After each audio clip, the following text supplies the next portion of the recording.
পাখির চোখে দেখলে রীতিমতো অবিশ্বাস্য মনে হবে, কারণ এই ধ্বংসযজ্ঞ এমন এক দেশের রাজধানীর যে দেশটি নিজেদের সবচেয়ে সুরক্ষিত হিসেবে দাবি করে।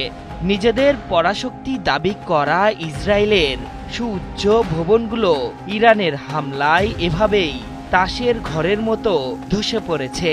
এক খাইবার মেখান মিসাইলের ধাক্কায় সামলাতে পারল না ইসরায়েল।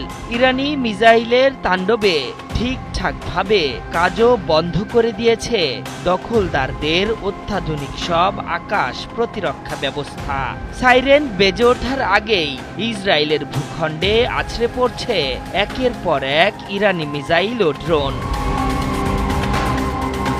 সঙ্গীহীন ইরানকে একা পেয়ে বিজয়ের হাসি হেসেছিল বেনিয়ামিন নেতানিয়াহু।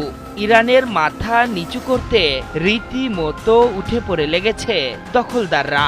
সেই কূটচালের অংশ হয়েছে মার্কিন যুক্তরাষ্ট্রও।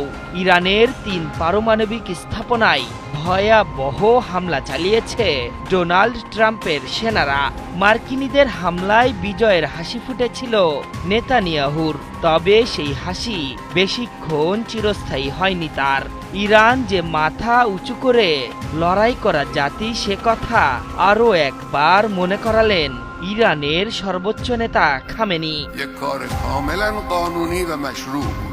ইসরায়েলি সেনাবাহিনীর বরাতে সংবাদ মাধ্যম আল জাজিরা জানিয়েছে, এই হামলার লক্ষ্য ছিল বিস্তৃত।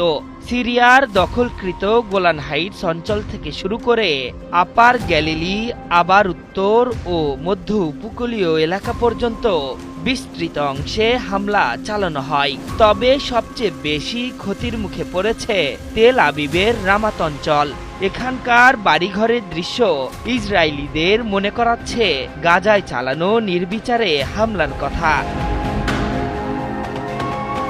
চমকে ওঠা তথ্য হলো, রোববার সকালে ইরানের ছোড়া অধিকাংশ মিসাইল আটকাতেই পারেনি ইসরায়েল। উল্টো লক্ষ্যবস্তু বেন গুরিয়ন বিমানবন্দর, গবেষণা কেন্দ্র, সহায়তাকারী সামরিক ঘাঁটি ও বিভিন্ন স্তরের নিয়ন্ত্রণ ও সহ কমান্ড সেন্টার ধ্বংসস্তূপে পরিণত হয়েছে।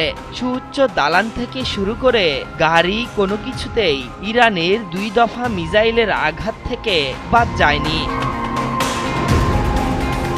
সংবাদ মাধ্যম আল জাজিরা জানিয়েছে, এখন পর্যন্ত 10টি ভিন্ন ভিন্ন স্থানে ক্ষেপণাস্ত্র সরাসরি বা বড় আকারের শার্পনেলের আঘাতে ব্যাপক ক্ষতি হয়েছে।